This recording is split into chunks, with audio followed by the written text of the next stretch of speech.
কোনো কথা হবে না, চলো, কোনো কথা হবে না। গভর্নমেন্ট আইন ফলো করে না, আবার কিছু কথা রোডের মধ্যে চলো এখান থেকে। কোনো রকম ডাম্পার রোডে চলবে না, এই অভিযান কন্টিনিউয়াস চলবে।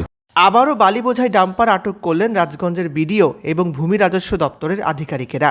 বিডিওর কড়া হুঁশিয়ারি, কাগজ ছাড়া কোনো ডাম্পার রাস্তায় চলবে না। শুক্রবার রাজগঞ্জের মনুয়াগঞ্জে রাজ্য সড়কে 3টি ডাম্পার আটক করা হয়।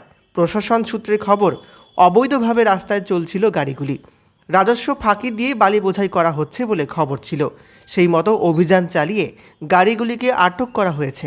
যদি গাড়ির মালিক কাগজ দেখাতে না পারেন তবে আইনি ব্যবস্থা নেওয়া হবে বলেও হুঁশিয়ারি দিয়েছেন রাজগঞ্জের বিডিও প্রশান্ত বর্মন। শুক্রবার সকালে ভূমি দপ্তরের আধিকারিকেরা রাজ্য সড়কে অভিযান চালিয়ে বালি ভর্তি 3টি ডাম্পার আটক করেছে। খবর পেয়ে সেখানে যান রাজগঞ্জের বিডিও প্রশান্ত বর্মন। মূলত বালি পরিবহনের বৈধ অনুমতি যাচাই করতে এবং ওভারলোড রয়েছে কিনা তা খতিয়ে দেখতেই এই অভিযান চলে। কাগজপত্রে অসঙ্গতি থাকায় অবৈধভাবে বালি তোলার অভিযোগে ওই ডাম্পারগুলি সিজ করেছে প্রশাসন। এদিকে ডাম্পার চালকদের অভিযোগ, অনলাইনে রয়্যালটি জমা করার প্রক্রিয়া বন্ধ রয়েছে। বাধ্য হয়ে অসৎ উপায়ে গাড়ি চালাতে হচ্ছে। তাদের দাবি, সরকার যদি এই বিষয়ে সুবন্দোবস্ত করে তাহলে তারাও নিয়ম মেনেই কাজ করবেন। কোনো কথা হবে না, চলো, কোনো কথা হবে না। গভর্নমেন্ট আইন ফলো করে না, আবার কিছু কথা রোডের মধ্যে চলো এখান থেকে, চলো এখান থেকে, ড্রাইভার করে দিই।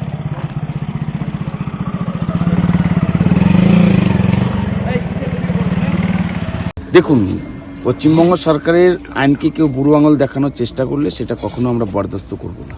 সে যে কে হোক, আমরা কখনো বরদাস্ত করব না। একদম আমাদের সরকারিভাবে নির্দেশ রয়েছে, কোনো রকম সরকারি আঙুলকে বুড়ো আঙুল দেখানোর চেষ্টা করলে হবে না। সে কটা ডাম্পার বাজেয়াপ্ত করলেন আপনারা? আজকে 3টা করেছি এবং এই অভিযান কন্টিনিউয়াস চলবে। কোনো রকম ডাম্পার রোডে চলবে না। রাত্রিবেলা অনেক ডাম্পার চলে না, গভর্নমেন্টের কিছু প্রজেক্ট চলছে, সেটা আমরা দেখছি পর্যাপ্ত কাগজ আছে কিনা। সেই কাগজপত্র আমার কাছে জমা আছে, আমি ভেরিফাই করবো সেই গাড়ি কিনা। এবং কেউ যদি গভর্নমেন্টকে ফাঁকি দেওয়ার চেষ্টা করে, কোনো রকম রোডে একটা ডাম্পার আমরা বেরোতে দেবো না। প্রশাসন চাইলে সব হয়। আর রাত্রিবেলা তো প্রচুর পরিমাণে ডাম্পার চলে। আমরা তো পদক্ষেপ গ্রহণ করছি, আপনারা তো দেখতেই পাচ্ছেন। ঠিক আছে, এদের অনেকে বলছে যে ওরা সরকারকে লয়্যালটি দিয়ে গাড়ি চালাতে চাইছে। কিন্তু সেই ব্যবস্থা, সরকারি রয়্যালটি পর্যাপ্ত পরিমাণ আছে অনলাইনে, সেখান থেকে রয়্যালটি কাটতে হবে। ওদের কি অভিযোগ আছে আমাকে জানালে আমি অবশ্যই সরকারের সঙ্গে তাদের মতামতটা পাঠিয়ে দেবো। রয়্যালটি কাগজে কত করে সেফটি সেটা লেখা নেই, সব লেখা আছে, গভর্নমেন্টের নিয়ম আছে। এগুলো আপনাদের কাছে ভুল বার্তা যাচ্ছে, এগুলো কে কোথায় ভুল বার্তা পৌঁছে দিচ্ছে, গভর্নমেন্টের পর্যাপ্ত রয়্যালটি দিচ্ছে। এবার আমরা চলতে পারতেছি না। চলো, যারা রয়্যালটি ছাড়া বা জিএসটি দিয়ে বা অন্য ভাবে কায়দা করে গাড়িগুলোকে পার করতেছে, আমরা সেই জিনিসটা পারতেছি না। অতএব ওদের সাথে সাথে থাকে আমাদের রয়্যালটিটাকে চুরি করতে হচ্ছে বাধ্যতামূলক।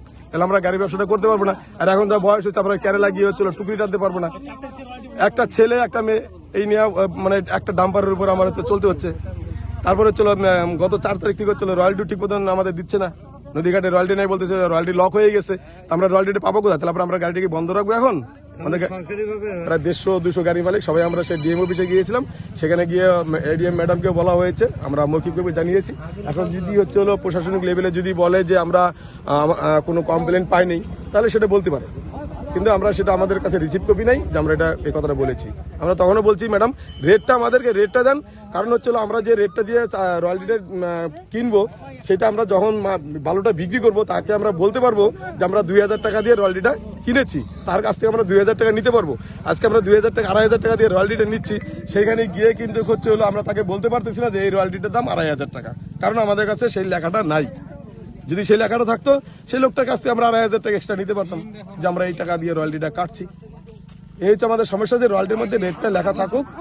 আর সরকার প্রত্যেকটা গাড়িকেই রয়্যালটি চেক করুক, যে প্রত্যেকে যেন আমরা একইভাবে চলতে পারি, সবাই যেন আমরা রয়্যালটি নিয়ে চলতে পারি। আমরাও চাই যে রাস্তায় ধরপাকড়, এটা ধরপাকড় হোক বা আমরা হ্যারাসমেন্ট হই, এটা আমরাও চাই না।